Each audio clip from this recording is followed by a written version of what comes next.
Sorry about last week, folks. We had a few things get in the way, and it just wasn't going to work out for having a show last week. So we thought we'd give everybody a break, let them stew on what we were talking about for the last 10 weeks, and see if they come up with any questions for that. We got a nice group in chat today. We'll see what sort of stuff they come up with. So Carl had a birthday last week. That was one of the things, and his family said, no shows, we're taking you out. And they took him out, and he had an amazing time, according to the story he told me. I don't know if he wants to get into it or not, but that's why we didn't have a show last week. And I needed a break too, and I needed to sleep. So it all worked out, and I hope nobody missed us too bad. Well, actually, I hope you did miss us, but not too bad. Yeah, no, it was a good opportunity to allow you some rest, John, because you have to get up early to do this show every weekend, and it was an interesting day for my day out, but I'll not go into it on the show. Yeah, I'm regularly dealing with Central Europe and Australia, so my hours are all over the map. Sometimes I'm up till 4 a.m. Sometimes I go to bed at 9. And it's just half the time it works out that Saturday night I'm busy until 3 or 4 a.m, and I just don't get any sleep. So as what happened last night. But that's okay. I don't mind. I love doing this stuff, and I'll do it anyway. So ongoing things in the world today. One of the big things that's going to become pretty hefty news in the alternative community is the ongoing matter with Heather Antucci Giraffe and Randall Bean. Some folks may be familiar with this. Some folks may not. Those who aren't, you can get the details and get the story and all the background from a website called i-uv.com. It's a little difficult to navigate, but all the information is there. You might have to dig a bit. I would like to see BZ make it a little bit better as far as navigation goes and finding things on the site, but it's all there. Latest information. Basically, what's going on in 2012, a group of individuals who were, let's say, a little nonplussed with the system, formed a coalition called the One People's Public Trust. Now, that's not necessarily a dirty word. There's been a lot of misinformation, a lot of disinformation, and a lot of people who have opinions about it who really don't know what's going on.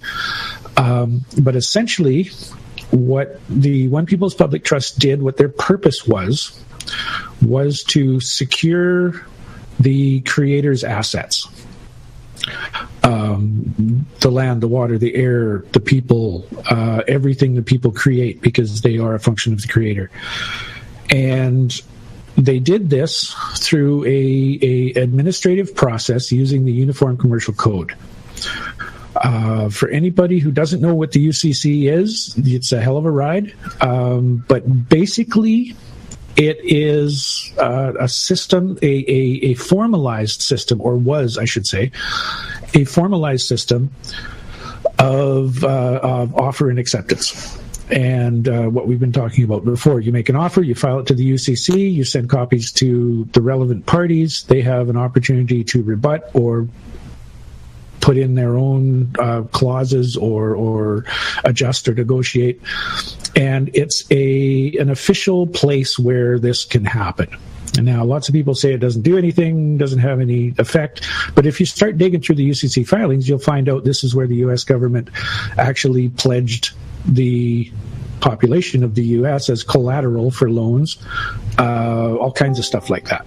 So there's plenty of information. If anybody wants to dig and do a little bit of research on the validity of the process that the UCC functions. Now, the UCC, the Uniform Commercial Code, I was just reading up on it this morning.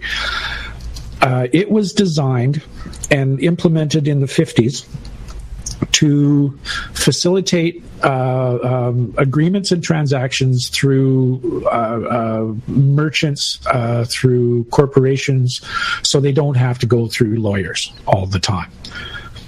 They built it as a quick, easy way to formalize their agreements. Let me put it that way. And essentially, when it's perfected within the UCC, it becomes law between those parties, and they are bound by it. Now, I don't have the names of all the people. Heather, Randall, Caleb. There was one other person. I can't remember his name. Charlie Miller. Not the quantum language Charlie Miller, a different Charlie Miller, if I remember correctly. If I'm wrong, please correct me, but I don't think I am. They created a number of filings in the UCC. One of the first ones was a claim of harm, essentially, where they laid out very clearly how the corporations, the legal systems, all of the systems of the world were harming and a detriment to the creation. Very clearly laid out. I looked for that filing. I know it exists. I've read it. I got to find it. I don't have it here in front of me right now. Otherwise, I'd read it. And essentially, it's the same thing we were suggesting to some people out there, where they have a grievance. You state your grievance, you offer a remedy, give them so much time to respond, and if they don't respond, this is what happens. It's the same process. It's just a significantly more formal. Let me put it that way. I got to put my Skype on Do Not Disturb so it doesn't beep in the ears anymore.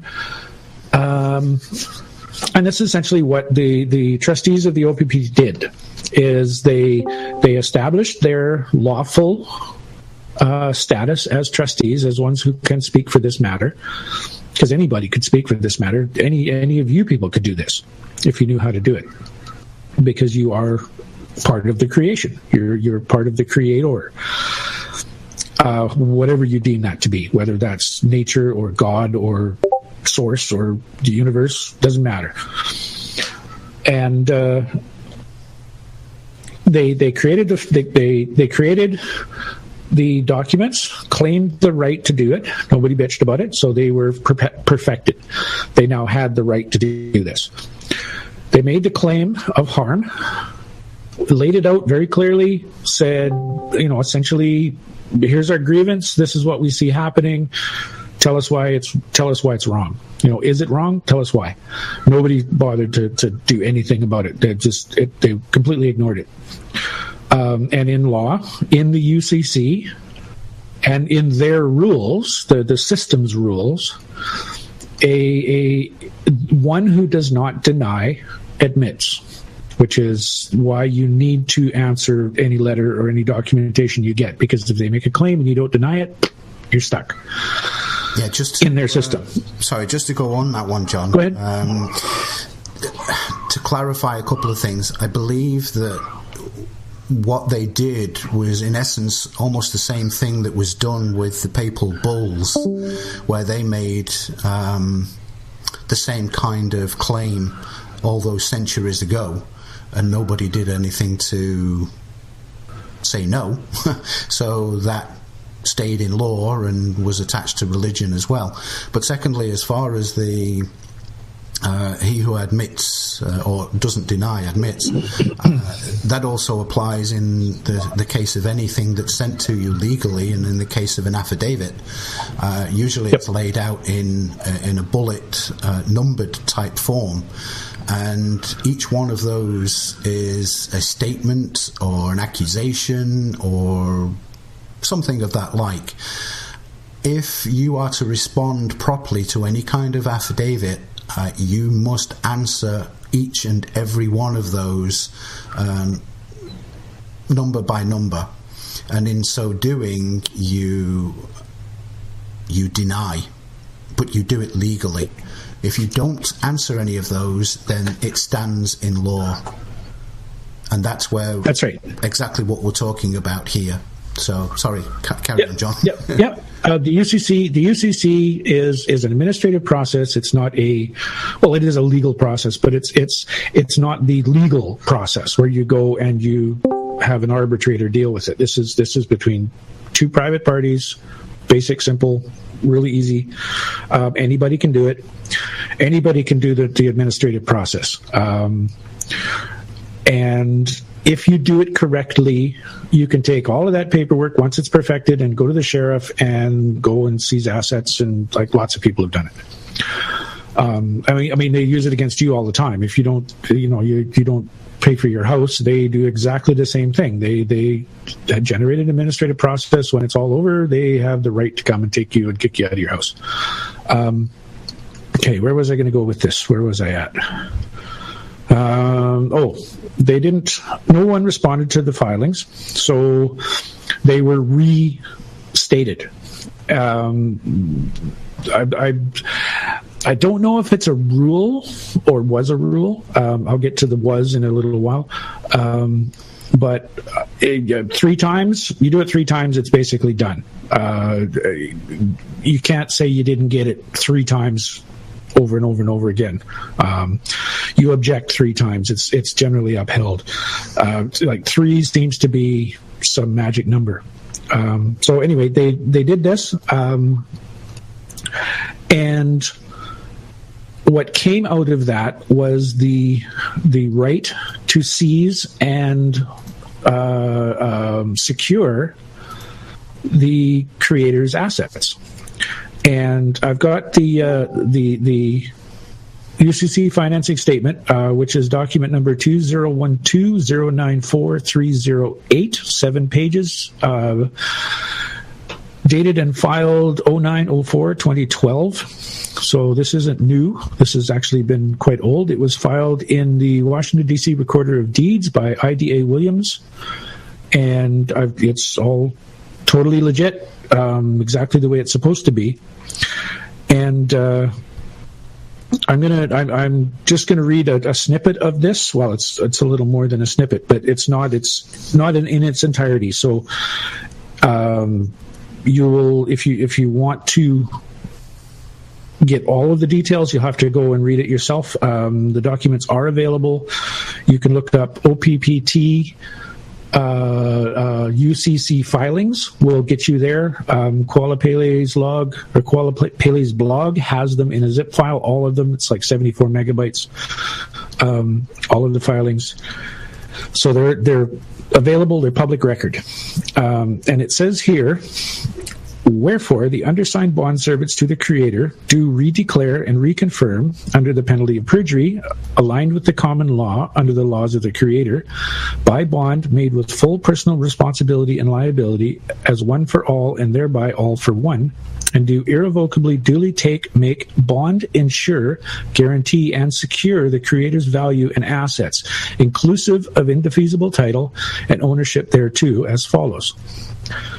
The Creator's value and assets, known as the heirs, lands, and seas, and anything therein, thereof, therefrom, and therewith, inclusive of indefeasible title and ownership thereto and thereof, hereinafter Creator's value and assets, domiciled by creation on and in the chosen original custodian and trustee of the Creator, also known as the planet Earth, hereinafter Earth.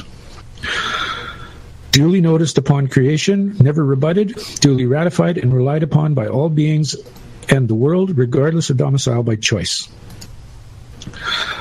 Said Creator's value and assets duly protected and secured by public policy, inclusive of UCC 1103, which you'll have to look up for yourself, and any and all the former United States of America federal government, United States, states of, and international equivalents, hereinafter UCC 1103. Said Creator's value and assets existing and operating under principles of law, aligned with the common law under the laws of the Creator. Never rebutted, duly protected and secured by public policy, inclusive of UCC 1103, and any and all former United States of America, blah, blah, blah, and so on and so forth. Essentially, what they did was seize everything. anything that could be considered the construct of the creator, which includes you, your body, your the land, the water, the air, and handed it back to the creator. Now, being living flesh, we are all part of the creator, so we now have control of this. The system doesn't want to let go of control, which is why Heather's right now in court, and they're if anybody's following that at all, if you read through the transcripts, it's just an absolute dog and pony show. It's ridiculous. The charges they have no basis in anything. I mean, the from what I read, the core basis for the charges of money laundering was that Randall deposited the money in his account and then took it out too fast. I mean, it's completely ridiculous. There's no basis for it. There's lots of these documents as far as the financing statements go that prove the existence of not only a deposit of your value, but also your ownership to that value and your ability to access that value. Now, it's not just money, okay? This is all inclusive, okay? Money is simply a representation of value. And if you're hung up on the money, you're going to have problems. If you realize that this allows you the freedom to express as the creator intended, then it's going to flow a little easier for you. It's not intended for you to go and buy 6 yachts and 5 resorts. It's intended for you to have a comfortable, productive life experience, doing what you love to do for the benefit of all. And if you keep that in mind when you're working on this, you will have a lot less trouble with it. Yeah, John, the money definition, I've always used this particular phrase, and you could probably break it down and comprehend it a little easier. The definition of money itself, most people really don't understand what money is, but as you mentioned, it is a representation, and the phrase I use is money is that which facilitates the transfer of goods and services and can also act as a store of value. That is basically the definition of money. It's a system of accounting. Yes, yeah, and if you get it into your mind that everything that we are doing is just a representation for the transfer of goods and services. So the fact is, you're handing over a $10 bill in exchange or a transfer for goods or a service, cheap service, but that's the process that's taking place. Now, the accounts, we're supposed to be doing the same thing, and it can be done electronically, it can be done from a card the same way, but the accounts that we're intending to be using are almost unlimited funds. So you will be working in the system. This is the idea, I believe. You will be working in the system and allowed to use those funds for your own benefit, but only really if you're adult enough, if you need. This is not about want. This is about what you need to live and to survive and to care for yourself. This is not, I mean, I hate to say it, but this is not what Randy did. This is not about, buying CDs for $1 million and then cashing them in after a week and buying an $800,000 RV home. Not really what it was designed for. So I can imagine they would get a bit pissed about that actually happening. So, yeah. Carry on. I mean, if you need an RV, you need an RV. I mean, it's as simple as that. And as a correction, it wasn't an $800,000 RV; it was a $460,000 RV. Oh, but I thought it was more expensive. No, it's no problem. I mean, everybody exaggerates, but he did that. I believe just to push the system, to force them into a place where they had to answer it, and in that expose it all, because it all has to be exposed. Now, back to the concept of the value and the representation of value. What are you worth? What are you worth to the Creator? I mean, the Creator has provided everything for you. You can live as you choose to live. If you want a nice big house, build a nice big house. You can cut your own wood. You can clear the land. You can do it all yourself. That's fine. If you want somebody else to do it, then you're going to need to share with them. But the actual value of your life, your experience, your talents, your contribution is invaluable, and that's why these accounts are infinite, and they are. They are infinite accounts. I've seen years ago. Who was doing this? This was the Swiss Indo, I believe, before it was Swiss Indo, and they released documentation on the global collateral accounts. Spiritual Boy, White Spiritual Boy, there's a dozen of them. And just about all of them were infinite. It on the ledger, it wasn't a number, it was the infinity sign. So yes, these accounts are infinite, and it's all there. So in reality, the money doesn't matter, right? If you have access to infinite funds, would you charge for your services? Would you charge money for your services? What would be the point? Would you not rather do it for the experience of helping someone, the experience of seeing them smile, seeing them absolutely relieved that their problem has gone away? There would be no point in having a bill. There would be no point in having a price tag on anything, because it just doesn't matter. Well, we've said this before as well, John, haven't we? That the reason that we use money now is because the system is based on control.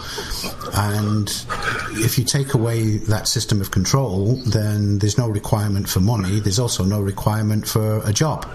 Most jobs, if you use that kind of situation where there's just unlimited money, people wouldn't need to work, and most of the jobs that exist right now would disappear because there's no requirement for those jobs.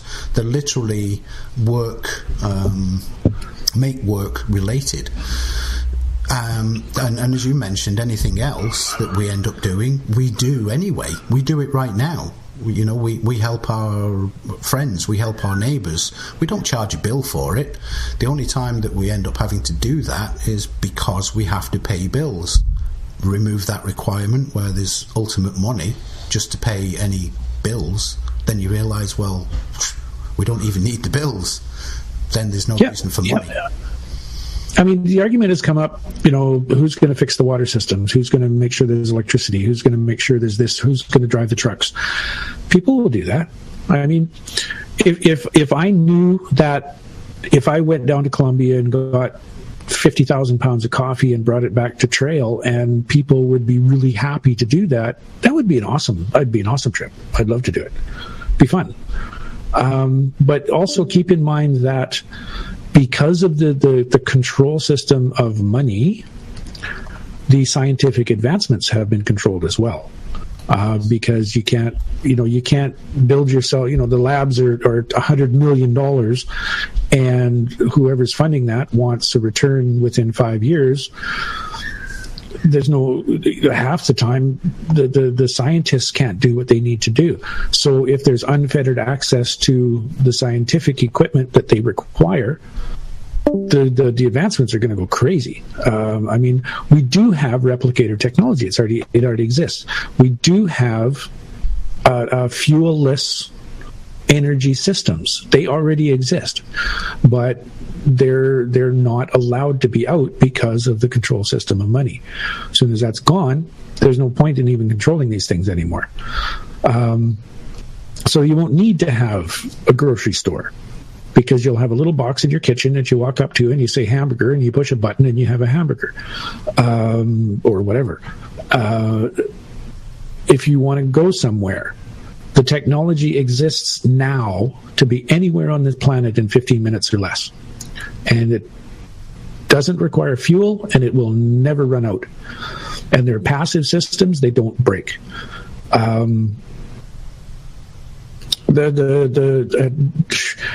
advancements, when this finally breaks, which I'm hoping it's going to be this week, because Heather's in Tennessee in the courts, and since the UCC hasn't actually been through the courts yet, there's no precedent set. That's why they're ignoring all of these things.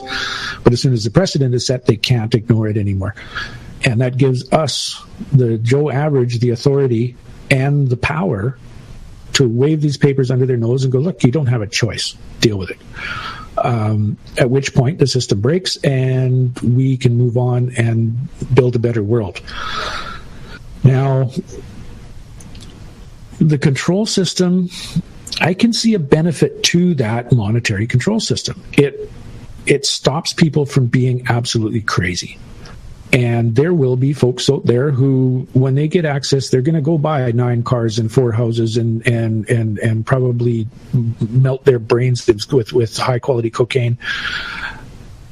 That's one of the things that the control system actually limits. So it's only a very few who can actually do that. It keeps the rest of us so that we are enforced to be responsible.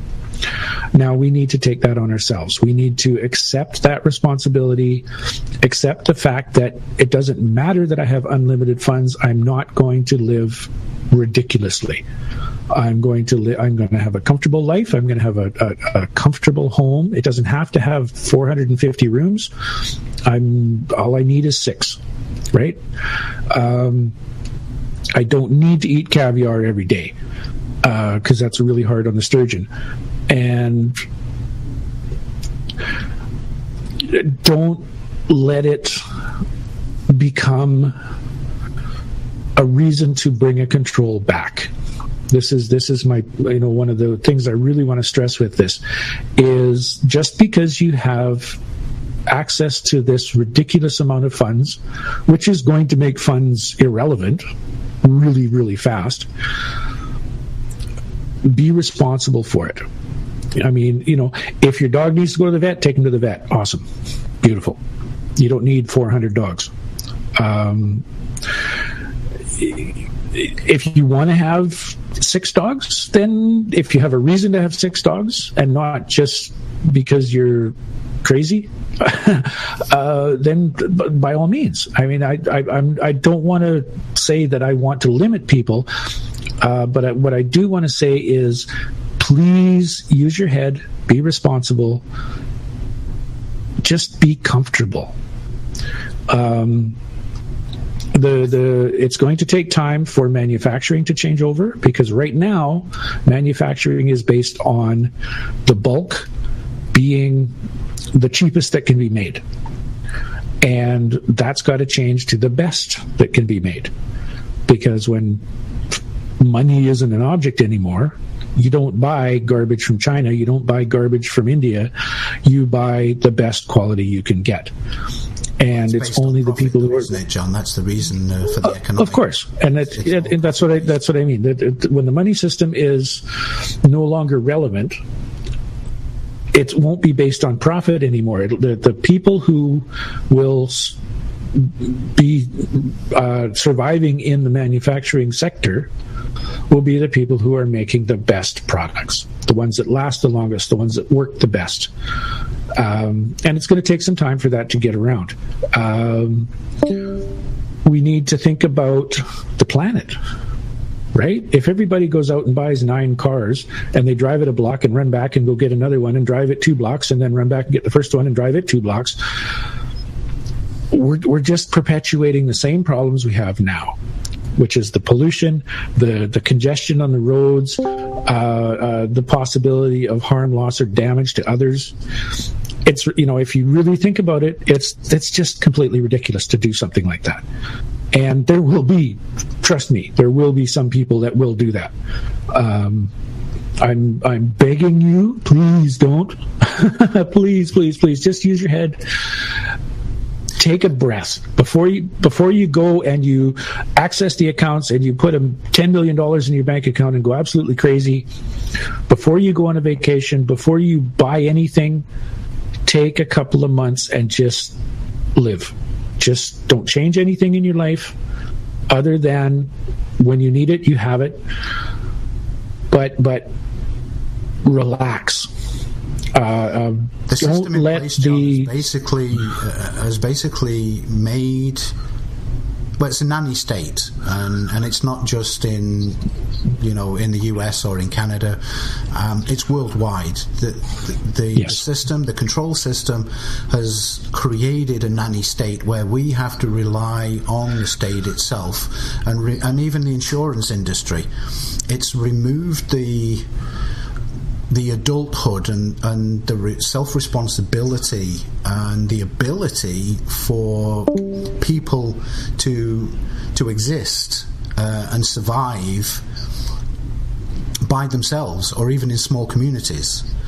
And because there is a reliance on governments and the authorities and the system in place, once that system is almost removed and changed, then unfortunately, and I know you've mentioned you don't like to go this or mention this, but what you get left with is children.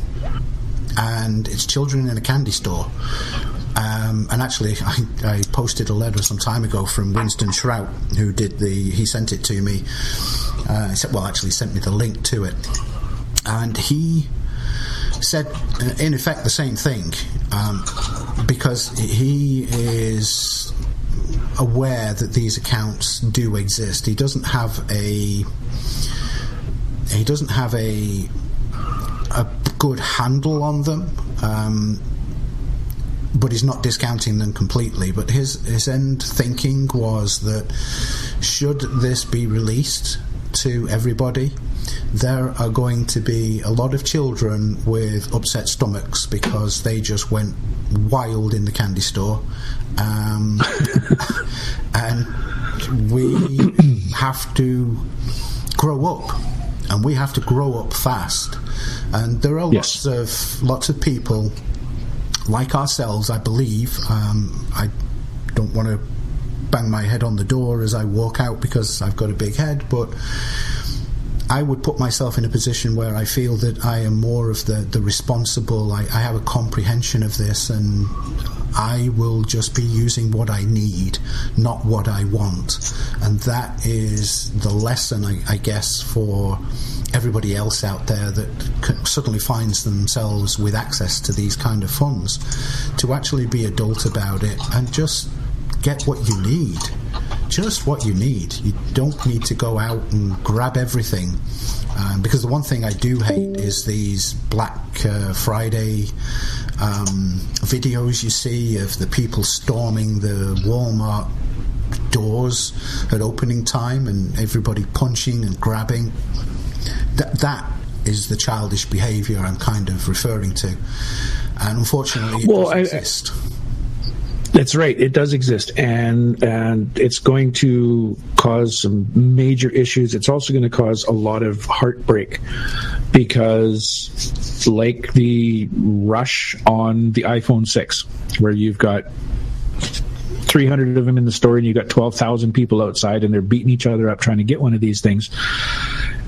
When this system breaks, yeah, you can go buy an iPhone 6, but it's going to be obsolete in a week.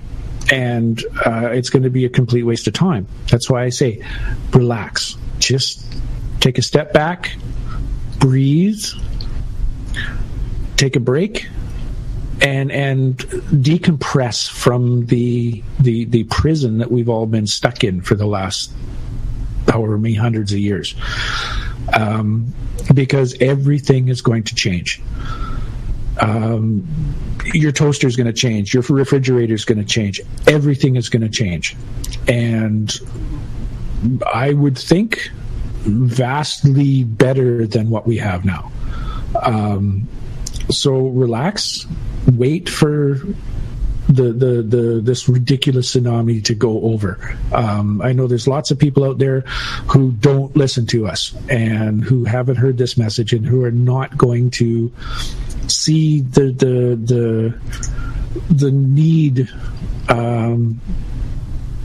to be calm during this, and those are the people that probably aren't going to survive it. I mean, some of them, well, probably most of them will, but there's going to be people that are going to just overindulge to the point of death. If that's the experience they want to experience, who am I to say don't? But just for the rest of us, say that again. Just stay out of my garden. Yeah. When this breaks, I'm going to basically just stay in bed for 2 weeks and just hide. Yeah.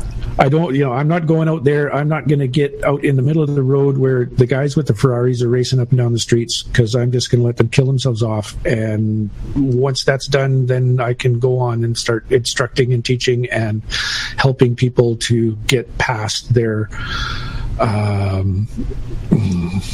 like Carl said, their childhood. We're all there. I'm there.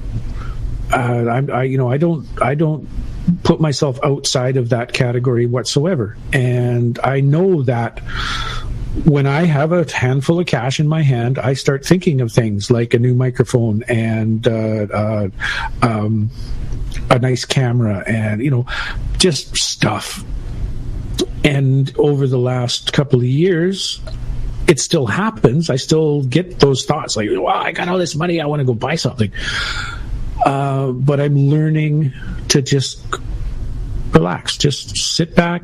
Do I really need this? Is this something that's going to benefit me? Is it just going to be another piece of junk that's going to sit and get covered in dust on the shelf? And that's where we need to get there. We need to get to the point where just because you can doesn't mean you need to, or that you should. If you're an artist, if you're a photographer, yeah, go buy the best camera you can get. If you're an artist, buy the best equipment, buy the best paints, buy the best canvases. Awesome, beautiful, because that's what you do. If you're a banker, I don't know what you're going to do. Maybe go on vacation. Get out of the public eye for a little while, because people are not going to be very happy with the bankers when the truth becomes really public.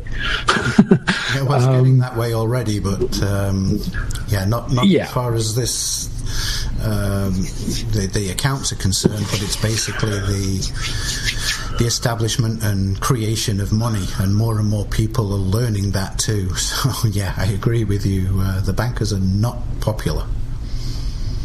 No. So I can go on for 2 hours just begging people not to be crazy. Just keep it in your head. When you do have discussions, we got a bunch of people in here, and I know they do talk to others about this sort of stuff. A lot of these, I recognize the names, and they are following this to some extent. If you do have conversations about this, just plant the seed of don't be nuts with this. Just because you can, just because you have the ability to go and buy whatever you want, doesn't mean you should. And I'm hoping it's only going to take a year, maybe, for people to clue in and just live and do what they love to do, enjoy their lives, realize that stuff isn't going to make you happy. It's not going to fulfill you. The biggest fulfillment, you talk to any rich person, anybody who's got a massive amount of money, more money than they know what to do with, they will tell you the money is a problem. It causes more problems than it solves. They would rather simply have what they need, quality stuff, but what they need, and a loving, close-knit family. That's what they're after, and that's what we need to build. That's where we need to get to. I've never had a close-knit family. Well, I mean, everybody's broken, Carl. Everybody. I'm broken. You're broken. Everybody's broken to some extent. Some people are really broken, and some people simply can't be repaired. And when we realize everybody's broken, everybody has these essentially the same problems, varying degrees of these same problems, it becomes a lot easier to deal with what's going to come. And this is going to happen. I mean, there's no way it's going to stop it. Nothing is going to stop this. Well, yeah, people have to understand that the money system right now is broken. It's functioning or continue to function right now simply because of the belief system. We believe that it has value, but it is completely and utterly broken. They're playing a shell game with what money exists and trying to create new money because of the inherent failure of the money system itself, and that is the fact that they have compound interest attached to all of the debts that are created. And seeing as every piece of money in existence, electronic or otherwise, is created as debt, there is always interest attached to it, and they never ever create the interest. They only ever create the principal, but they want more of that back. And what I've been trying to teach people over the years is it's a simple mathematics. You create $100,000 and you want 105 back. Where does the $5,000 come from? And it's, the responses I get back, well, I'll go and work and I'll earn my money and I'll get $5,000. And I said, whoa, wait a minute. Think about it. I just told you I'm giving you $100,000. I created it from nothing in the first place, but I want 105. Where's the 5 coming from? There's only you. There's only me. There's nobody else. And then they go, They kind of get that. Yeah. Then I expand that and say, okay, now do that with 30 million people. This is why people go bankrupt. This is why people can't afford things, because the interest that's demanded does not exist in the system, in addition to the principle that was created. And that's why it's failing right now, and that's why this system needs to change. I guess the two things that we're talking about is that, one, they are going to lose control. They do not want to lose control because they also lose the power and the status and the things that come with that.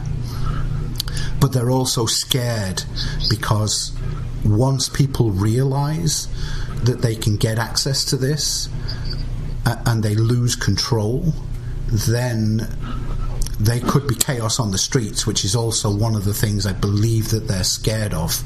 Not because they're going to go after them, because of what they've done to these people and their families and parents and grandparents for so long, but simply because it's kid in a candy store time. And I'm not so sure that they're too happy about that process either. But that's the understanding that people have to come to, that the money system is dead. It died probably in the 80s, and they've just been putting band-aids on it and band-aid, and the final collapse really was in about 2008 and 2009. The fact that it still exists right now just blows my mind. Well, I don't specifically disagree with anything that you just said. However, I do see I don't know if it's a bigger picture or just another piece of the puzzle, in that the access to unlimited funds has always been there for everybody. It already exists because of the concept of the promissory note. Now, a $10 bill is a promissory note. A $100 bill is a promissory note. When you go to the bank for a mortgage to buy a house, you create a promissory note, which is the source of the funding for the house. Okay, it already exists. The problem, the thing that's crashing, the thing that's falling down with this system now, is the deception behind that promissory note. Mm-hmm. And this is what they're afraid of, because they can no longer harvest the energy. which is what that deception is intended to do. But the concept of walking into a bank, generating a promissory note, getting a means of exchange to go and get what you want is already there. It already exists. Yes, I agree. It's just we're using it incorrectly, and it's because of the deception in the banking system that we have been trained to use it incorrectly. It's right in the legislation. If you dig through the legislation, look at the rules, the existing rules around settlements. When you go to a restaurant, what you should be getting is a bill, which is there's a specific format for the bill, and it's signed and dated, has a value on it. There's certain aspects that have to be there. What you are supposed to be doing is writing consumer purchase, putting your number on it, signing it, handing it back, and it's paid. You're changing that bill into money. And because everything is already paid for, the concept of the promissory note, because when you get paper money from the bank, all you're getting is a promise from the government to pay for whatever it is that you're going to go and hand that over for. It's already paid for. And you actually have never been paid for your services, because all you've gotten is a promise to pay. And or credit. Or, well, same thing, basically. And so realistically, this idea of access to unlimited funds has always been there. It's written right into the legislation. It's designed that way, and that's the way it should be used. And there's no limit on what you can do. If it's a consumer purchase, there's a specific rules among consumer purchases. That's an end-use product. It's not something that you're going to resell. Then it's already yours. You just go get it. All you have to do is sign for it. And that's a way for the receiver, because everything's in bankruptcy. That's why there's a receiver general. He takes those and balances the books. And that's all it is. It's just balancing, balancing of the accounting. That's all it is. So once that deception goes away, we'll get back to how it's originally supposed to be. And we won't need a system of exchange. All you'll need is a thumbprint or a mark of some sort, just to prove that, yes, this was a actual legitimate transaction. And I'm happy. I'd be tickled pink if we could get there. I mean, we should already be there. But because the bankers, years and years ago, when banking was invented, the people were dealing in gold. And folks just didn't have the ability to store hundreds and hundreds and hundreds of pounds of gold in their house, because it just didn't make any sense. So some enterprising person went, well, I've got a really big storeroom, and it's got a big concrete door, big rock stone door on it, and it's secured and safe, and nobody can get into it. Bring it here. I'll give you a piece of paper that says how much gold is in here, and we'll just do it that way. If you need any, come in, we'll mark it off on your paper, and I'll give you the gold back. Which worked fine for a while, but eventually people said, well, what the hell am I doing with gold? Why don't I just get paper?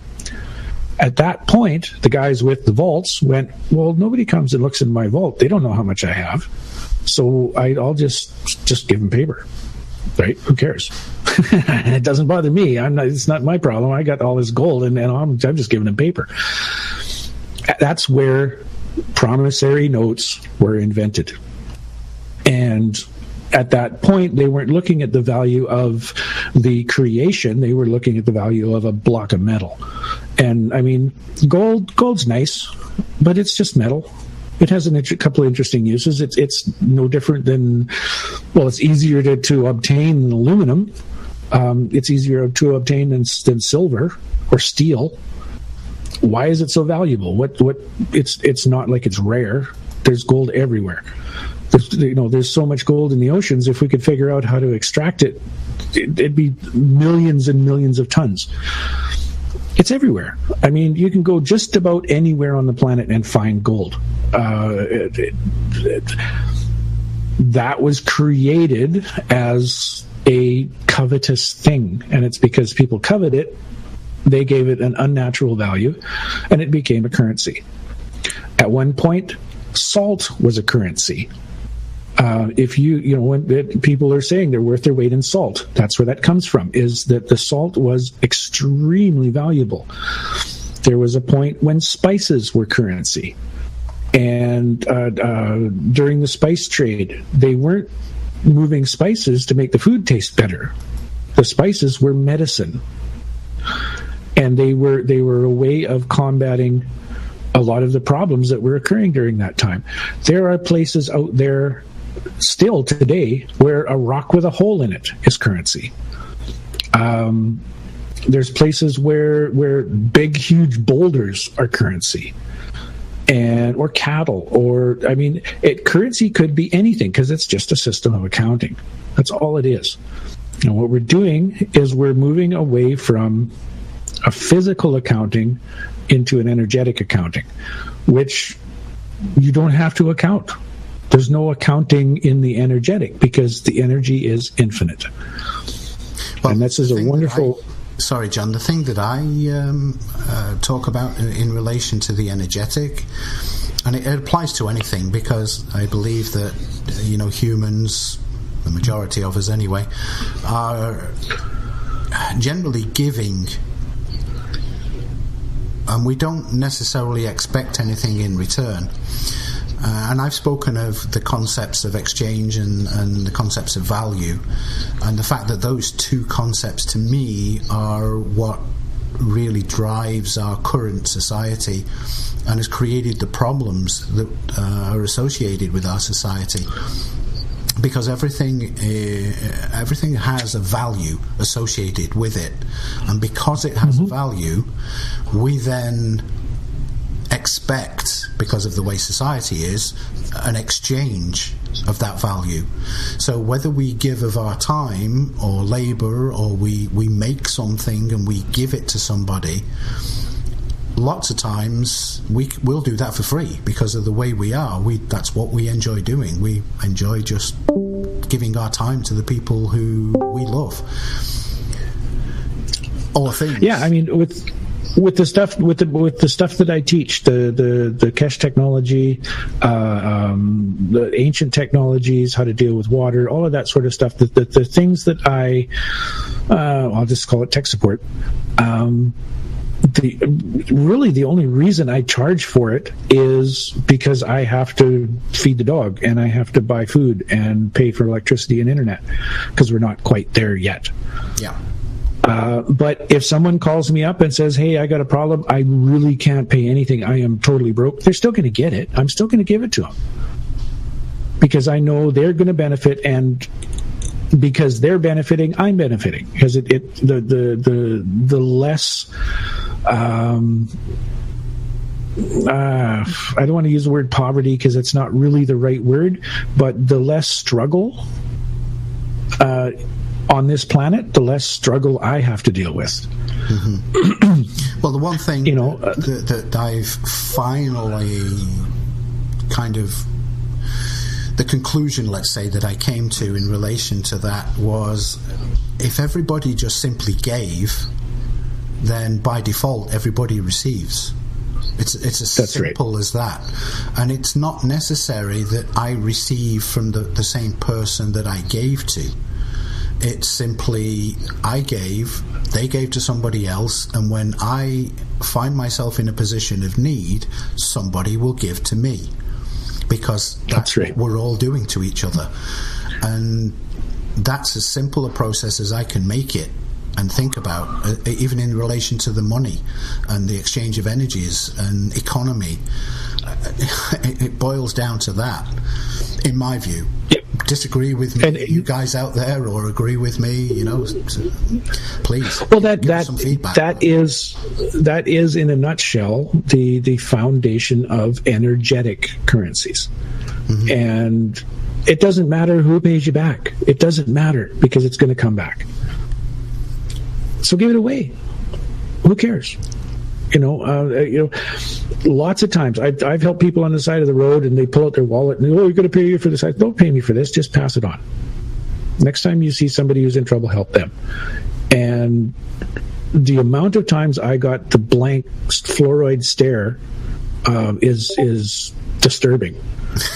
But every once in a while, they'll light right up and go, I never thought of that. That's so awesome. And the big smile, and I feel so good about it. When you help someone, when you do something just because they need it, that's the best feeling in the world. There's nothing like it. It doesn't matter. You can win the lottery, it's not going to be the same feeling. You're going to feel better just helping just because they need it. We're all going to learn this. Well, everybody. And I got a lot to learn, most definitely. But I've also lived a really difficult life, and I've seen it from the very, very bottom, and I've seen it from the top too. So I have a fairly broad perspective in this, and I think I'm qualified to say this is the way it is. This is the truth. Help people share Ubuntu. The Ubuntu philosophy is fantastic, and like Carl said, if everybody does it, we all win. Nobody's going to lose.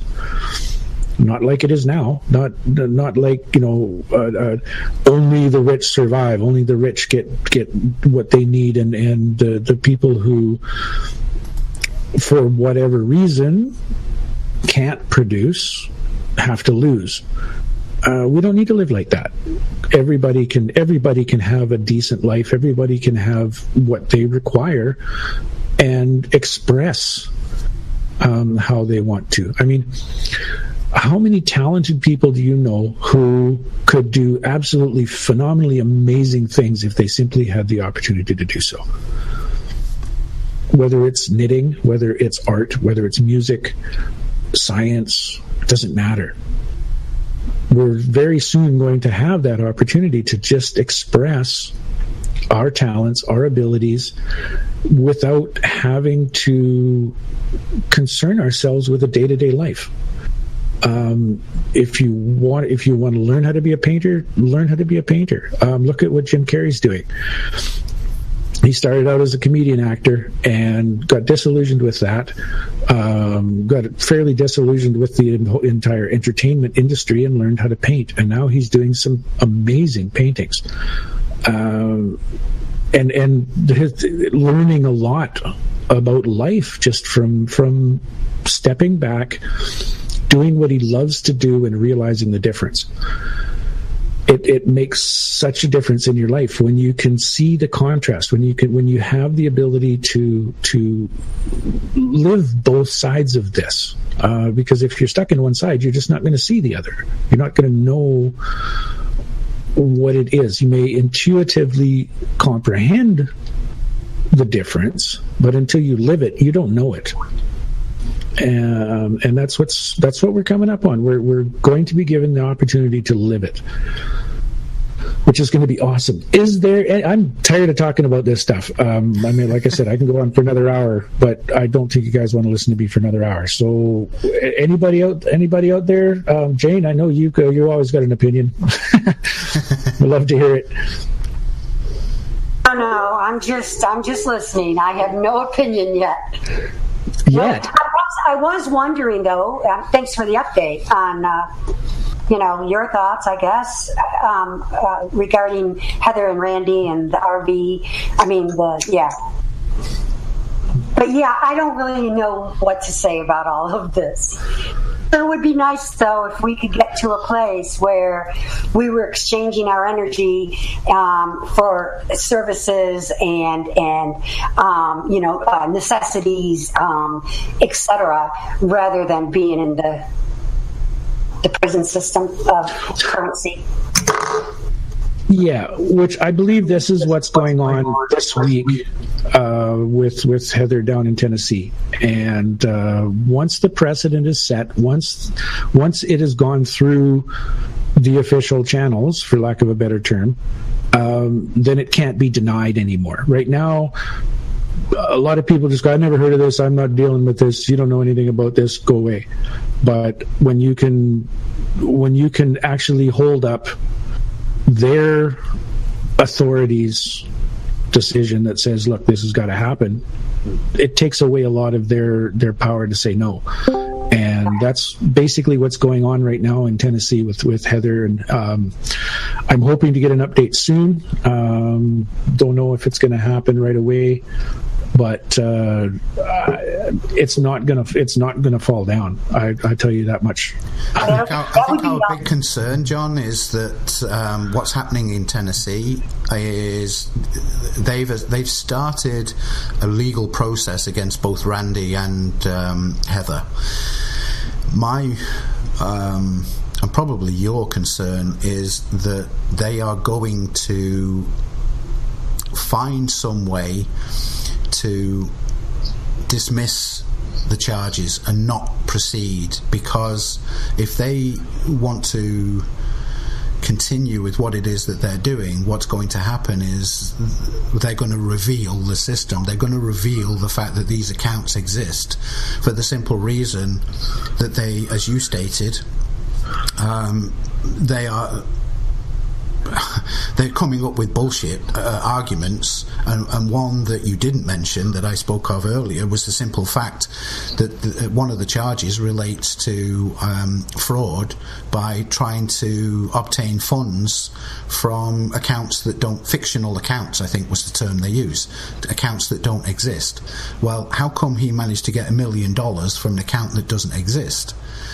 It's bullshit. So the fact that we actually reveal this stuff, that they don't want that to happen, they're not going to allow that to happen.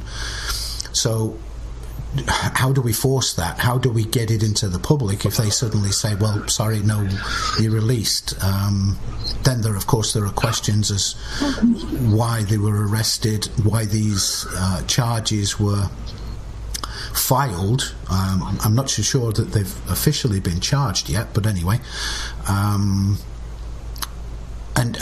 why they've been all dismissed. There has to be a reason. So I think there's going to be an interesting week once they get back into court again, and I believe that Heather's appointed lawyer now, certainly for the Washington DC area, was blown away with what was happening. It's something that he's never seen in his career as a lawyer, and it seems to have changed his mind about what was been talked about and what Heather has revealed to him. He now believes.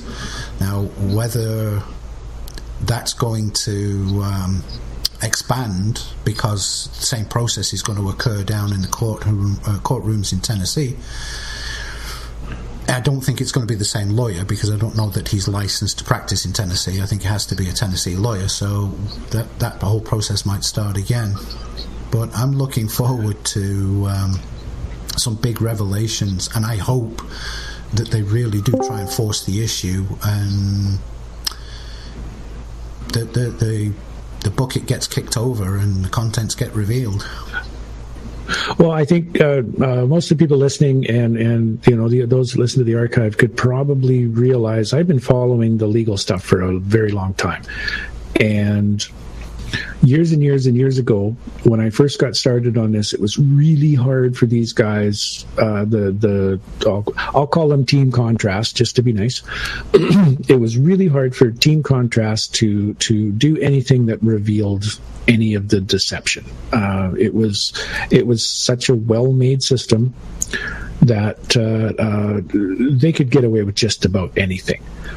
Lately being the last 5 years, 6, 7 years, what I've noticed is every time this stuff comes up, these people are making ridiculously stupid mistakes that expose the system.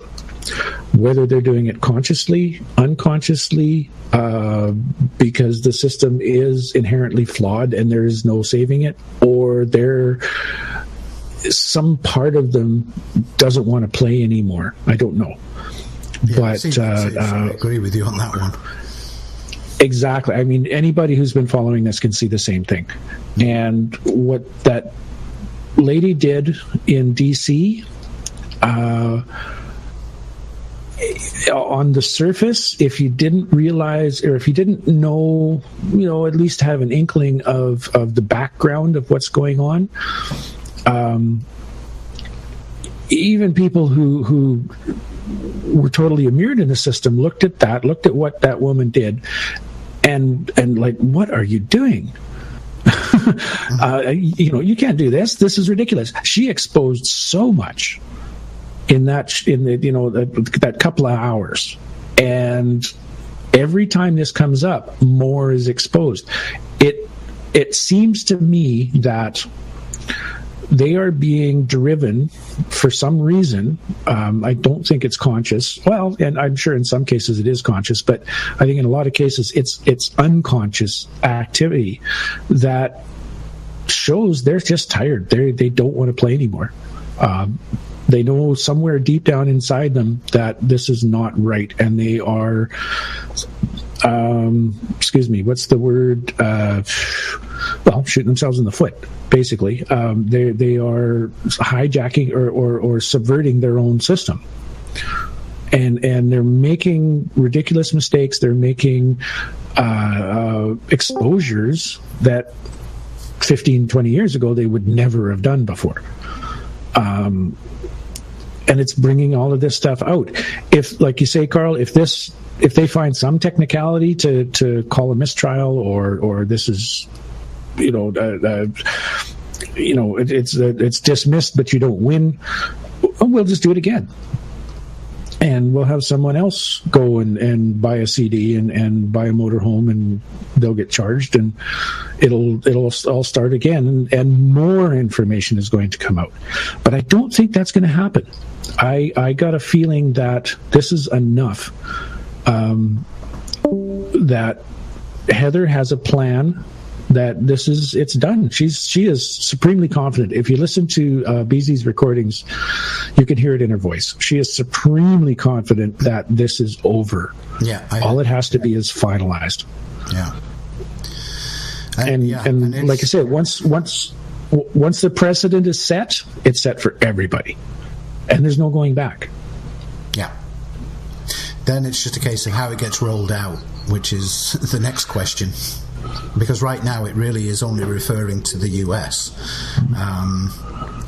I know they're still trying to find the information for the root codes and the account numbers and such forth, or the banks specifically for the different countries in Europe and the Commonwealth and across different countries of the world. So that has to be established and revealed so that it can roll out across the world. And I think probably the best way, what they want to do, is do a slow rollout.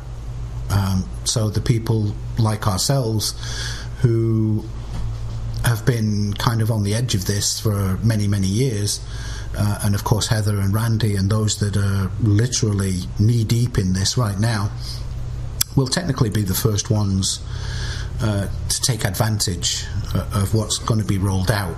And then the information will propagate from us to other people. How difficult that process is going to be, I don't know. And how fast it will propagate is another question too. But if that, happens, yeah, we're on the golden road. We're on the future of a golden civilization if that happens, in my view, because it will release, as you said, everything. It will release the creativity and the wonder and the true nature of people and humanity. Because unfortunately, what we've been pushed into because of the nanny state and the economic system has created people that are having to fight. It's the survival mode, and that's not their true nature. And if they can get their true nature back, then we can live on a wonderful, wonderful planet, and have a great existence with real people. So yeah. Well, the rollout for this could be incredibly simple.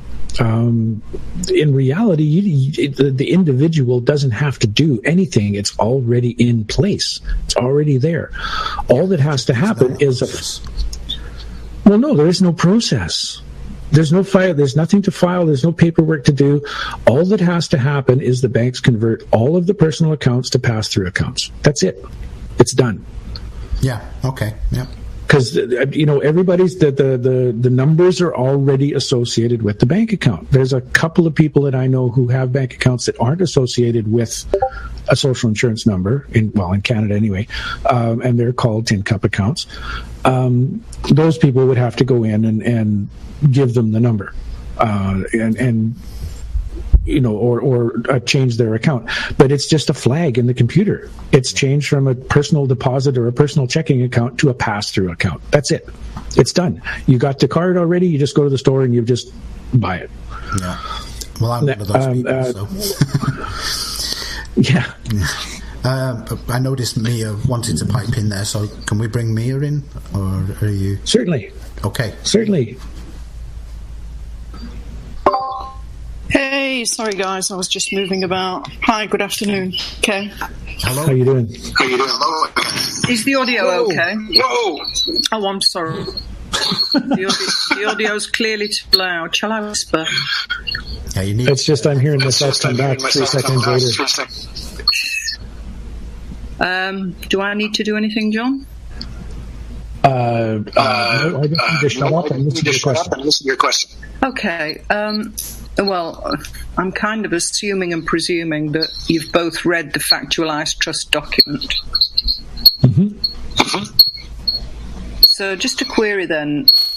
Why, and I know she's talking about original, I get it, but why are there references to depository, which you could less later all, and there's a reference to trustee, but there's no reference at all to beneficiary?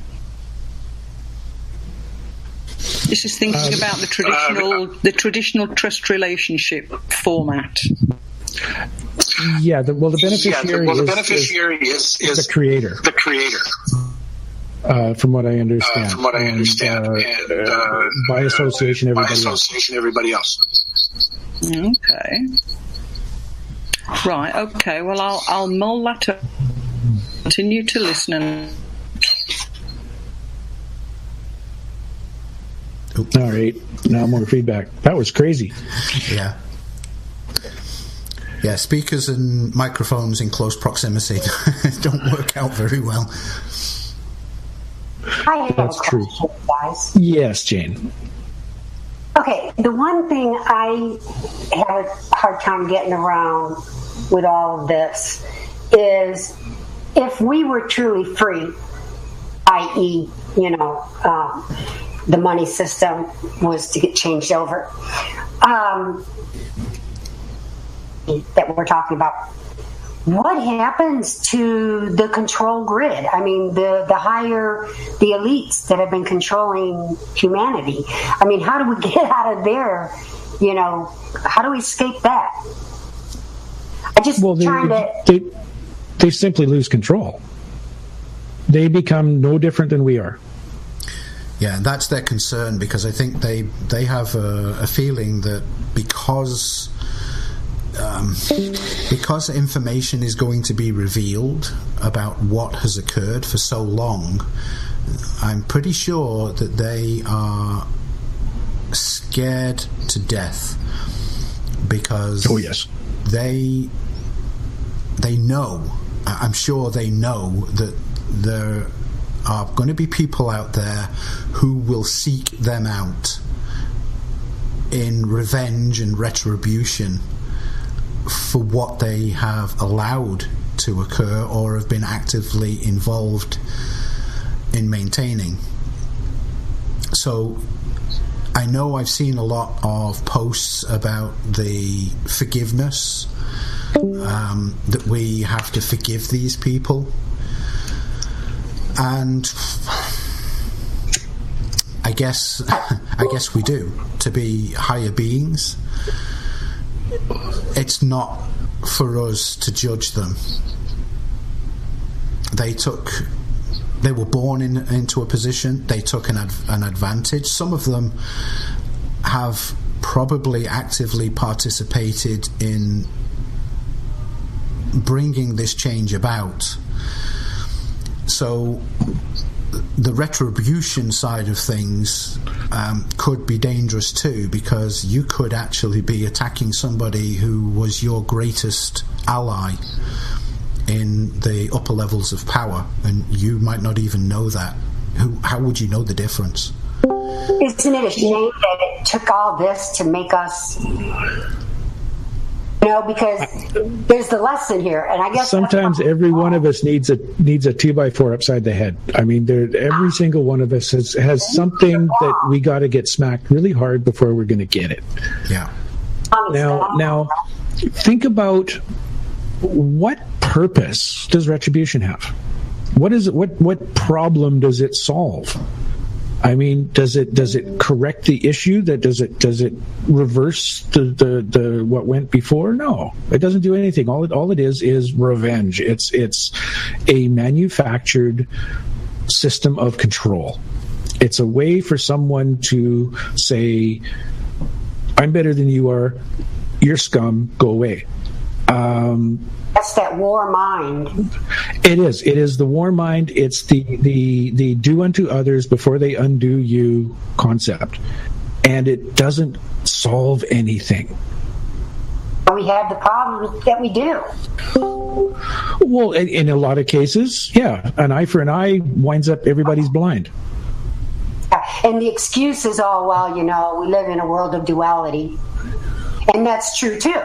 I guess it's a created duality, though, because we have the capacity to live in a very positive world where we function by giving.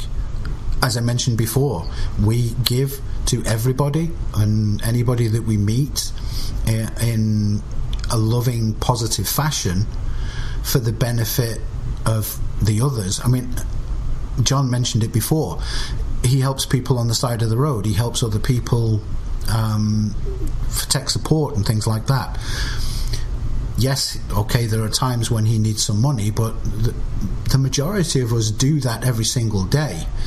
And I do it, and the job that I do, I work for myself, but I love doing what I'm doing, and I would do it for free if I didn't have to charge to pay the damn bills. And I get a great amount of satisfaction from doing that. That is my payment. That's my sole reward, by being able to give somebody to somebody else, for somebody else, and to have them respond. There was a post, it's a pity that Teresa isn't here, there was a post by Teresa in the UU room,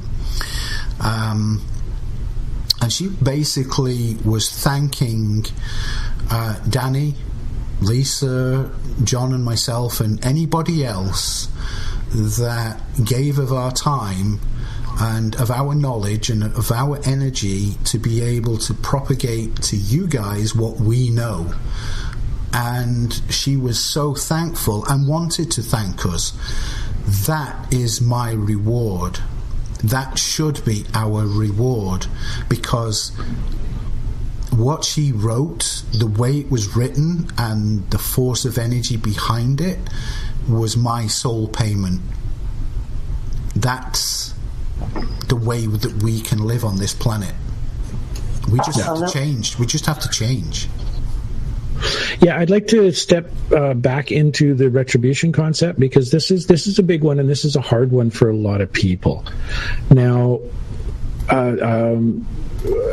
some of the people I work with, some of the people I love to death, are not able to let go.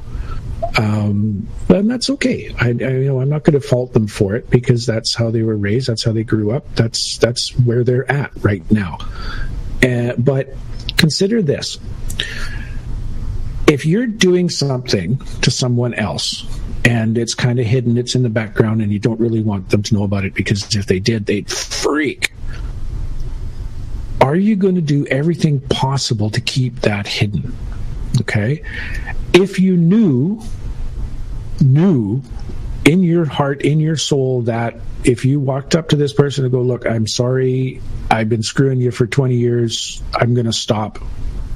Can we just get past this? And the other party goes, yeah, sure, no problem. It's a lot easier to let go. This concept came up a couple of times in a couple of different conversations, and I agree with it personally, but I'd like people just to think about this for a little while. Even if you don't agree, I realize there are folks out there who are not going to agree with me, but please just consider the concept for a little while. If the so-called elites, the control system, the higher ups, had the confidence that if they simply stopped, they weren't going to go get lynched. That, yes, if you cause harm, loss, or damage, just like anybody else, you're going to have to atone for that. You're going to have to make it right. But there won't be this massive retribution happen. Would it not be a smoother transition? Would it not be a simpler transition? I believe it absolutely would. Sorry. And this is my position on this, is that, personally, okay, this is my position. I'm not expecting anybody else to adopt this. This is my own. Just stop. I don't care what you did in the past. I learned from it. It was a valuable lesson. Thank you very much for being an asshole. Don't do it anymore. Just stop. Go on with your life. Go live. Let me live. Let's get past this. That's where I want to be. Go ahead, Carl. Sorry, I was just saying follow the golden rules. Follow the golden rule? Rules. Tell them to follow rules, yeah. Well, cause no loss or injury, and don't be fraudulent in your contracts. That's the way we live. Should live. We all needed to learn this. Some learned easy, some didn't. We had to go through this to be able to see the contrast. We had to go through the control system to know it's something we don't prefer to have. And that's a valuable lesson. And from another perspective, this is kind of a new agey thing, but it's one that needs to be considered, is that we all came from the same place. The controllers, us, the little children, the dogs, everybody comes from the same place. When this is all done, when this construct is complete and we go back home, air quotes, we're all the same thing. Is it not reasonable to at least explore the concept that there was a time before all of this, any of this happened, that some of these people who are or souls or energy bodies or fractal consciousnesses, however you want to look at it, were approached and said, look, we got a really hard job. It's not going to be an easy thing to do. We need you to be a real jerk. Will you take it on? And some of them went, well, I can see the benefit. I can see the outcome of this. Yeah, okay, I'll do that.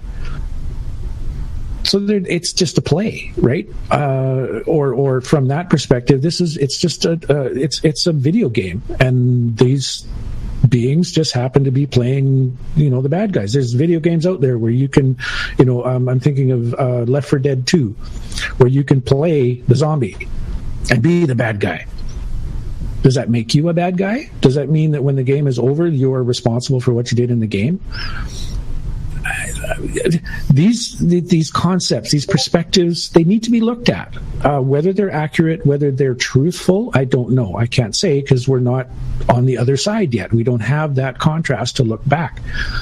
But it's a distinct possibility. And if that's the case, where's the point of retribution? They're no different than you are doing a nasty job. They just forgot they're doing a nasty job, and they got really into their role.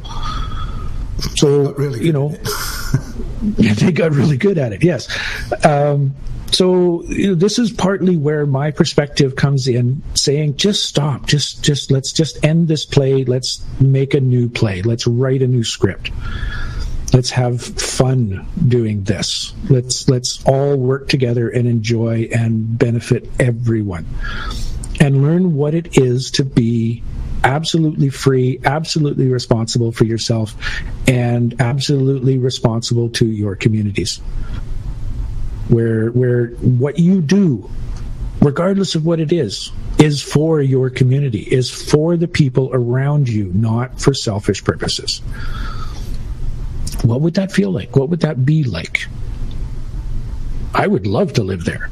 I would love to explore it and see what it's like, because I've never been there. I try to be there, but it's really limited because of the people who are doing the nasty jobs can't let go because they're scared. These people are ridiculously afraid. A lot of them don't realize that their meat suit isn't all there is. It's only one part of the process. And they're not actually going anywhere. They're just going to change states, that's all. So why not just give them a break? Why not just say, look, stop, let go. We're not going after you. Yeah, you killed a bunch of children, so you're going to have to answer for that. But the global stuff, no big deal. Thanks for playing the game. Let's move on. I think the other problem that comes to mind as well, John, is the very fact that, yes, there is a power control system at the very top, but unfortunately, as you and I have pointed out over the weeks, and many, many others have pointed out, there is a level of minion status that right now is just jobs worth. I was ordered to do this, that kind of mentality. These people need to be made aware, because they, to be honest, even if all the elites said, well, no, we're going to be the good guys now and change everything, unfortunately the system is in place, and these minions are carrying out the instructions that have existed for quite some time. And the biggest problem is those minions happen to be our friends and neighbours, because they're working for the very corporations of control that we are fighting against, and we're hoping that we can change for the benefit of everybody else. So getting this information out to everybody, I think it should be everybody's first priority. Make sure that, plant the seeds. We've been doing this for years, and you and I both know that in the beginning, God damn, this was hard, because 85% of everybody we spoke to, some of them were downright trolls, others were just so programmed in the system that it was an automatic process for them as well. And maybe 85% were completely against us, and maybe, in fact, probably more. And there was a small percentage like us that got it, and we gave this information out. We've tried for years and years and years. Fortunately now, I believe the process is reversed. A good 70% or 80% is now positive. It's supporting what we are talking about, because it's something that they've learned themselves, and they've learned rapidly.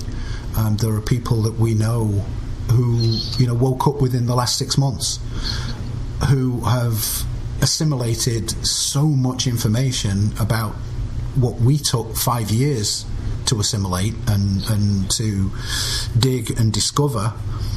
it's happening so fast for these people, but the idea is then to get that information, talk to other people, and if you get a blank, as you say, the fluoride stare back, do like I do. Yeah, have a nice day.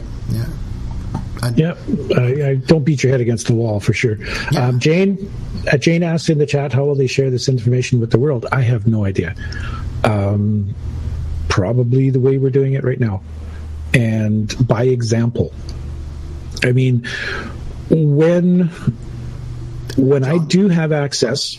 Oh, go ahead. Sorry, I just wanted to say that what I mentioned earlier was I believe that what they intend is a slow rollout, and that it's people like us who currently have our fingers on the button of what's going on, where the information becomes available, and it would, I believe, be released through us on a slow rollout process. That's what I said earlier, and I think that may well be what happens. Because to release it and, put it in the Washington Post, hey, everybody, you've now got access to unlimited funds. Nope, I don't think that's what they plan on doing, because they want to avoid chaos. So if they can start slow and small, and then branch out through, hopefully, the people that are kind of a higher level, a higher responsibility, self-responsibility, a knowledge and understanding of all of this that the general populace doesn't have. I think we can roll it out and do what we're doing by stating that along with this process goes a responsibility for who you are and how you act to your family, the community, and the rest of mankind. So that's my answer to that particular question. I don't know if you've got anything different, but that's the way I answered it before, and I still believe that could be or should be the case. Well, certainly a possibility. For myself, what I'm going to do, at least initially anyway, is keep doing what I'm doing. First of all, and having the shows and talking to people and making posts and sharing information. But on a practical sense, I am going to go take the distrodden and forgotten people up for coffee. Yeah. And explain it and say, look, here, do you like living like this? Do you want to live like this? Well, no. Well, okay, let's fix it. This is how we're going to fix it. And start at the bottom.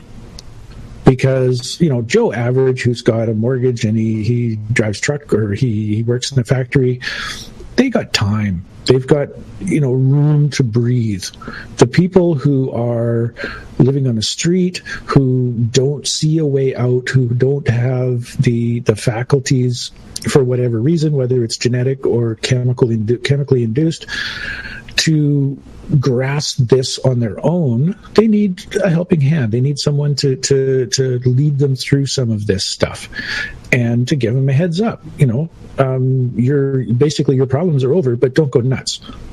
Just live, what do you want to do?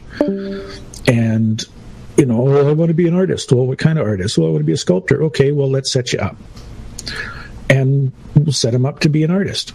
I mean, if I have access to unlimited funds and it's not ever going to run out, I'll put somebody up and build them a factory and set them up sure.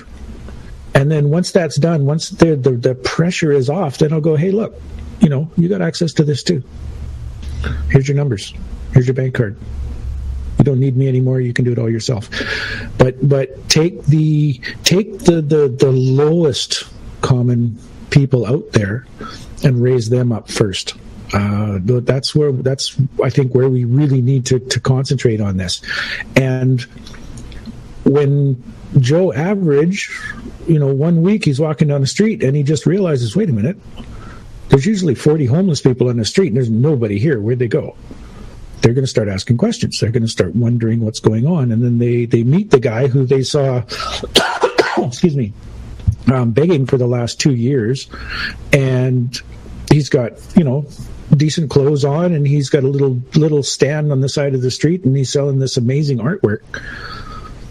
He's going to ask him, well, what, how did this happen? Where did this come from? We can do this. We can do this ourselves. We don't need some control system, some system of anything to make this happen. We can do it all ourselves. We just have to get the system out of the way. And once the system is out of the way and we have control, the people have control, then it's going to move. And whether it takes a year to trickle down, whether it takes 5 years to trickle down, whether it happens overnight, I don't really think it matters. I think what matters is we need to move. We need to get this started. And, well, not started, but we need to get it finished so we can move on and start something new. Because it was started, 17 years ago, and it's finalized 4.5 years ago. And we're just in the last little mop-up stages right now. And once the mop-up is done, then we have some interesting choices to make. And we're going to have to really think about these choices. Are we going to go nuts? Are we going to party our faces off? Is everybody going on vacation? What's going to happen? How are we going to deal with this? And that's going to be one of the most important global decisions ever. Agreed. We need to be prepared for it. So, excuse me. Go ahead, Carl. No, I was going to say, I just wondered if anybody really had any comments, and if anybody else wanted to come in on that one again, because we want feedback from you guys. What do you guys think? We have our own. Yeah, come on, tell us we're totally off base. Yeah. Oh, come in, please. Brianna, come on, guys. Brianna, come on, you must be there listening. You must have something to say. Seems like this has come up in the past. That, I guess, is my red flag. But I can't judge it because it did come up. I remember when Heather was on this, a few years ago. Maybe she has just continued this whole time working to get this done. I don't know. But, yeah, it just seems like these... Jane, I believe that there are always cycles, and I think there are circumstances and times where we, or somebody anyway, attempts to throw a process into the works to see how it processes and how it proceeds. It's either a time that it becomes successful, or it's a time where it fails. I mean, even within my limited lifespan, my parents were going through the 60s and the 70s, and what was happening even during that period, where it was obvious to me when I look back that the attempts to change the way things are on this planet, it's an ongoing process. Some things get accepted, some things don't. They try again later on, and at that point it becomes a more accepted, because the people, the humanity, are a little more aware.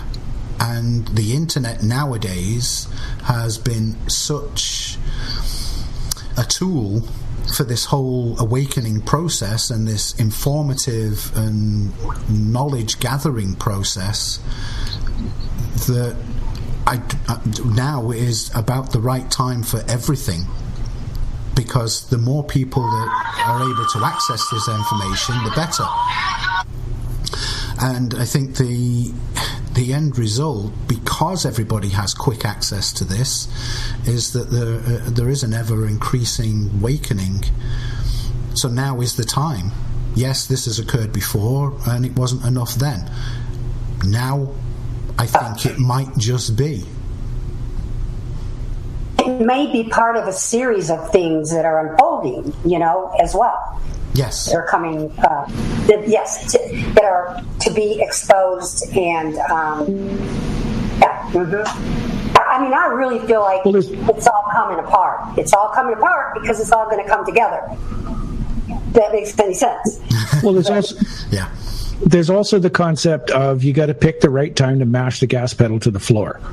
There's going to be the right time to do these things, and sometimes you got to just sit back and wait and let certain things flow through, certain events happen before you can step ahead and move on. What is with the phone today? You have a real phone, John? Yeah. Like a house phone? No, I think that's a cell phone. But the state of the planet right now. I mean, we in this room, those listening to the recording later on, we all know inherently that there's something wrong with the system, with how we are living, what it is that we're living in. We have to, and I've said this in previous shows, we have to get the knowledge, because our existence, let me just use the term, the ascension. Ascension itself requires a number of different parameters, in my view. Knowledge, spiritualism, intelligence, they all combine to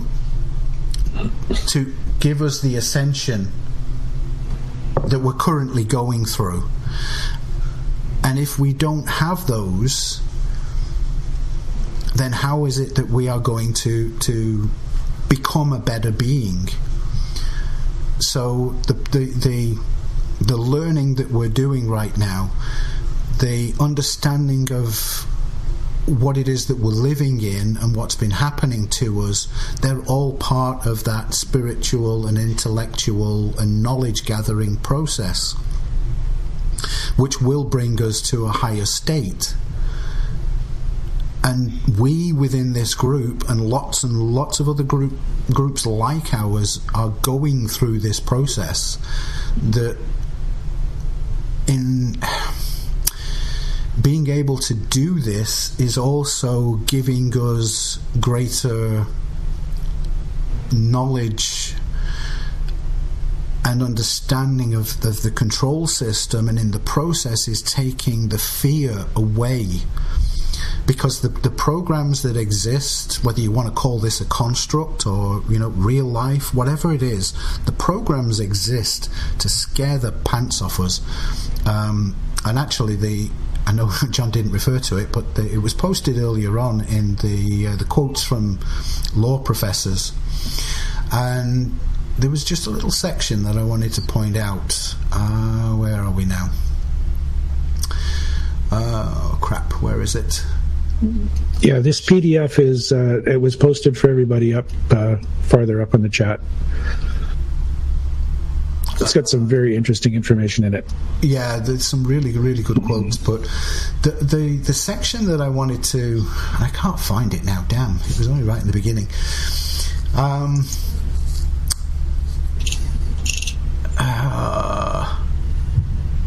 Was basically the scare, the fear. Is it the section that reads, "It is the lawyers who run our civilization for us, our governments, our business, our private lives. Most legislators are lawyers. They make our laws. Most presidents, governors, commissioners, along with their advisors and brain trusters, are lawyers. They administer our laws. All the judges are lawyers. They interpret and enforce our laws. There is no separation of powers where the lawyers are concerned. There is only a concentration of all government power in the lawyers. As a schoolboy put it, ours is a government of lawyers, not of men. We all live in it, but the lawyers run it." Mm-hmm. Yeah, that was actually another one that I wanted to talk, but that wasn't the one I found it now. It's just below that. And I just believed it to be true as soon as I read it. And this is it. There are several reasons for this mass submission. One, is the average man's fear of the unknown and of policemen. The law combines the threat of both. A non-lawyer confronted by the law is like a child faced by a pitch-dark room. Merciless judges lurk there, ready to jump out at him. Mm-hmm. And that is basically what I was talking about, the advancement of us being spiritual beings, of being intelligent, intellectual beings, and being knowledgeable of the system reduces the fear. And everybody in this room, me included, because there's many a times I've had to stand in a courtroom, and the first few times you do it, you shake. Believe me, you shake. And if you can lose the fear, then we can proceed with all of this, because the control system based on fear no longer has an effect on you. You laugh at it. You stand in the face of a hurricane laughing as it whips around you, because you have no fear of it anymore. And that's what we need to do. That's where we need to go as a population, where we no longer fear the government authoritarian system and the police, because we know the extent of their authority. We know what jurisdiction is. We know all of this stuff, so that we can stand in our own rights and stand in our own self-responsibility and live the life that we want to live without interference by the state and those who would control us. But we can only do that by losing the fear. There's two other quotes which fit right into this. And the first one is, well, I'm going to read them one right after the other, because they fit so well together. Mm-hmm. Yet the saddest and most insidious fact about the legal racket is that the general public doesn't realize it's a racket either. Scared, befuddled, impressed, and ignorant, they take what's fed them, or rather what's sold them. Only once in age do the non-lawyers get not wise, but disgusted and rebel. In every revolution, the lawyers lead the way to the guillotine or the firing squad. If people could be made to realize how much of the vaulted majesty of the law is a hoax, and how many of the mighty processes of the law are merely logical legerdemain, they would not long let the lawyers lead them around by the nose. And people have recently begun, bit by bit, to catch on. The great illusion of the law has been leaking a little at the edges. And this is so true. Both of these. This is why we bring out so many times, educate yourself, look up the words, understand what they're talking about, because it's another language. Where did that one quote go? Much of the language of the law is built out of perfectly respectable English words, which have been given a queer and different and exclusively legal meaning. It is, in short, a language that nobody but a lawyer understands, or could understand. This is from a legal professor. This is a guy who teaches law, and he apparently either was smoking a lot of weed that day, or is completely disgusted with the system and wants to expose it, because there's 3 pages of these. And there's a whole book on this. This is a post that Dean Corey put up this morning on Facebook. And it just says 28 quotes from the man who trained them, a prominent law professor who taught lawyers for over 40 years. Doesn't give a name. I don't think Dean Corey is the one who wrote the book or the quotes came from. I think he simply compiled them. I was looking for who actually made the quotes, but I wasn't able to locate that. So, but the fear aspect, the ignorance, used properly, ignorance, lack of understanding, lack of comprehension, the simple lack of willingness to learn for yourself. We need to get past that. We need to people, again, it's a matter of personal responsibility. I think it was about 12 years ago, I was having a debate with a fellow on a forum, and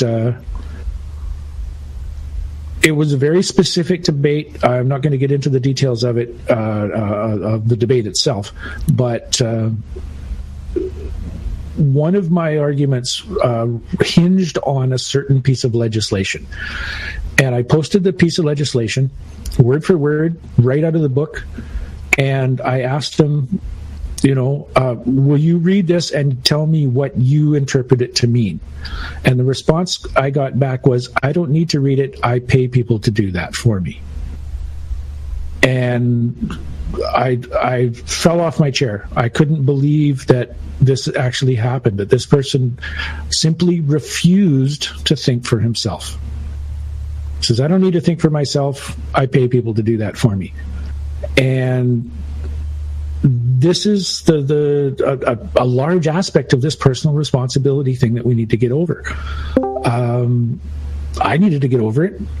I for years up until I was 40, even a little bit past 40, I didn't even think twice about it. I just thought, okay, well, it's just the rules. I'll just live by them. And I went on my life and worked my 40-hour week and didn't get anywhere. And eventually I got to the point where I was willing to listen because I just had enough.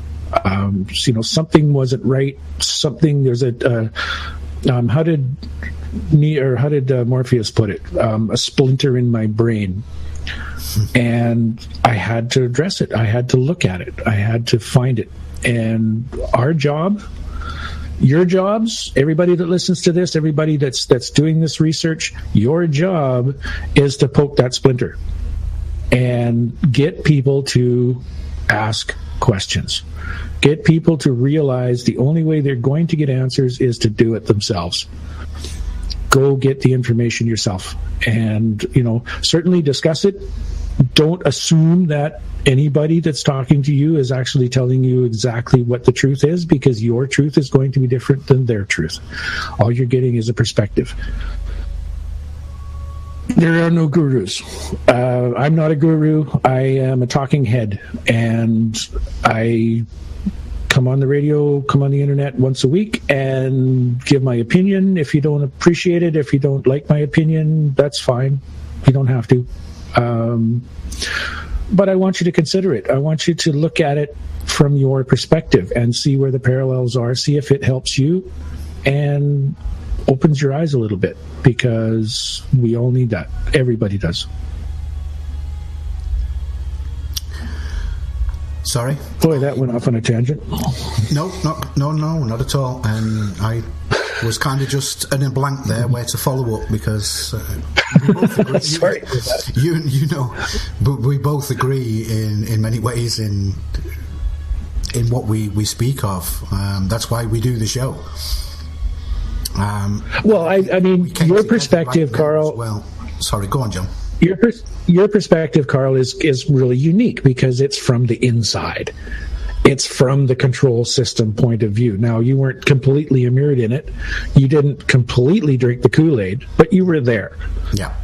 My perspective is totally outside. I haven't had dealings with police, I think total maybe 4 hours in my life. And so my perspective is from the common law side, the one-on-one deal with your neighbors, you cause a problem, fix it side of it. And we're missing a couple of perspectives here, and that's why I'm really hoping that some of the audience will chime in on this, because we'd love to hear your perspectives on this stuff.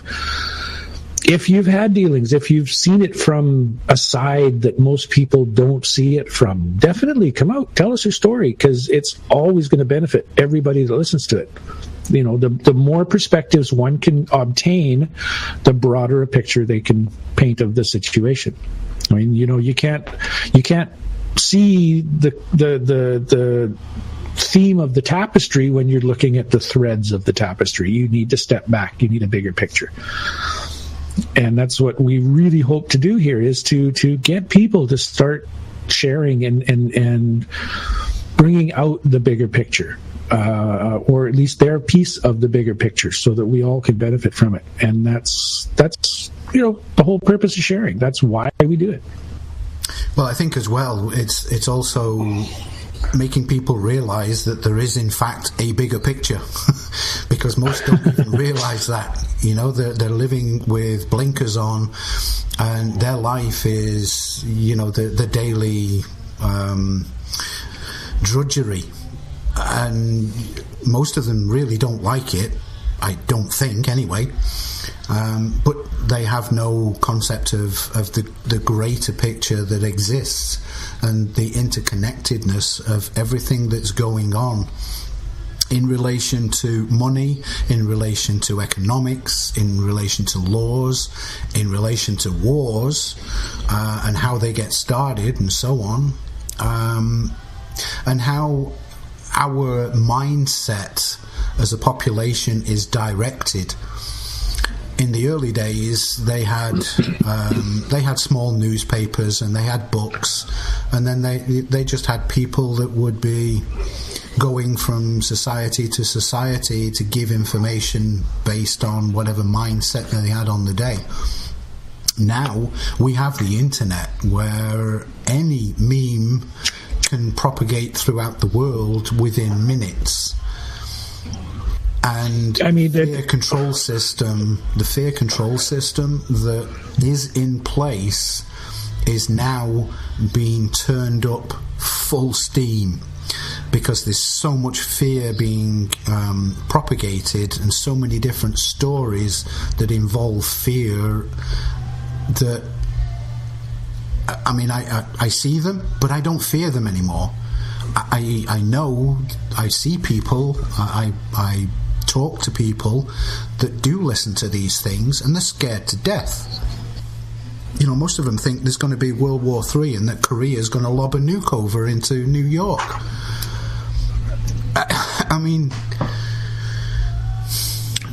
Even if that's the case, I'm damn sure they've got stuff that can shoot the damn things down. But it's just fear-based stuff, because most of this never happens. You look back at all of the memes of fear that took place over the years, almost none of it's happened. It's all about the control. So literally losing the fear removes that control. The fear meme definitely, and they're still playing the game. At one point, it was SARS, and everybody's going to get SARS and die. At one point, it was Ebola. Everybody's going to get Ebola and die. Mm-hmm. They've been pushing the nuclear bullshit for a long time. These people aren't that stupid. They're not going to do that, because there is no walking away from that. No. And even they aren't going to walk away from that. So all it is a bluster. It's a bluff. It's a way for them to stomp their feet and wag their dick around and make themselves feel big. It's not going anywhere. Well, it distracts us as well, because we believe that there's something else going on and something nasty about to happen, when in reality they're just trying to distract us from what really is going on, and the best way that they can then re-establish the control that they are rapidly losing, and in many cases have completely lost. Yeah, I think a lot of people, because of the occurrence of 9/11 and what happened from that, the what is it, the Hegelian dialect, or I can't remember the exact word of it. Hegelian dialect. The problem, reaction, solution. Yeah. They blew up the World Trade Center. They freaked out. Oh, we got to have all these controls. Everybody went, okay, well, let's have some controls. And all of a sudden now they're going, well, what the fuck did we just agree to? Right? People are figuring it out, and they're figuring it out really, really fast and in a big way. Yeah. You can see it. Yes, I see it on Facebook every day. Every single day, something new to freak you out, and people are laughing at it. They're going, what is this crap? And it just evaporates. I only need to see that 3 or 4 times, and then I realize it's all garbage. But some people need it 300 times. That's fine. Let them have it. Mm-hmm. Well, we're a minute away from 2 hours there, John. Anybody? Yeah, if anybody had anything to say, you missed it. So anyway, I would like to thank you again. I think the rest last week and certain events that have taken place over the last 7 days has made for an energetic show.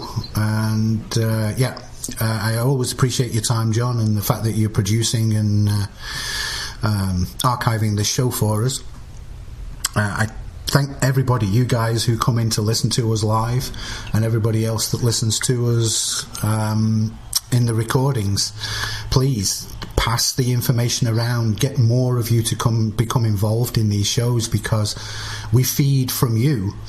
We want interactions with you, and if we have the information to be able to give to you, that's what we want to do. So, please be here so that we can all amplify these energies and the information and everything that we want to do. And I just want to say thank you again, guys, and we'll see you next week, and hopefully there'll be twice as many. Yeah, I just got to say, everybody, I think I need to get back to smoking weed on a Saturday night, because I think I'm streaming, but I don't know if I even put any audio out. I forgot to hit the transition button, so it might be a completely black screen. That's okay. I've got a recording here. I'll fix it. Okay. And I was recording too, so. Okay. Sorry, James? I was just going to suggest, Carl, to remind all of us on Sunday mornings, maybe put one of those, posts up that looks kind of like a meme. You change your color. Just put Essential Momentum starts in 1 hour or whatever. Like Danny does. Already did, Jane. Yeah, we do that. We do that the night before, and we do that in the morning. So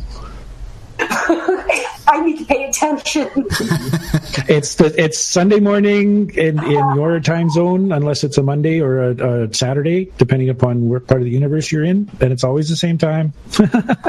Yeah. I've been remembering this show though the last couple of weeks. So yeah, I was just thinking of everybody else. Okay, great.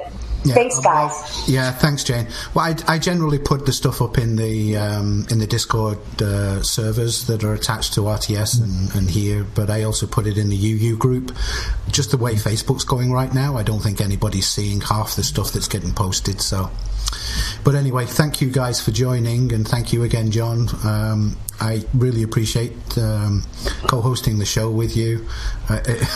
We bounce off and we provide the information, and I love it. So, yeah, thank you again. Well, thanks, Carl. Thanks, everybody, and we'll see you next week. Bye-bye. Bye, everybody.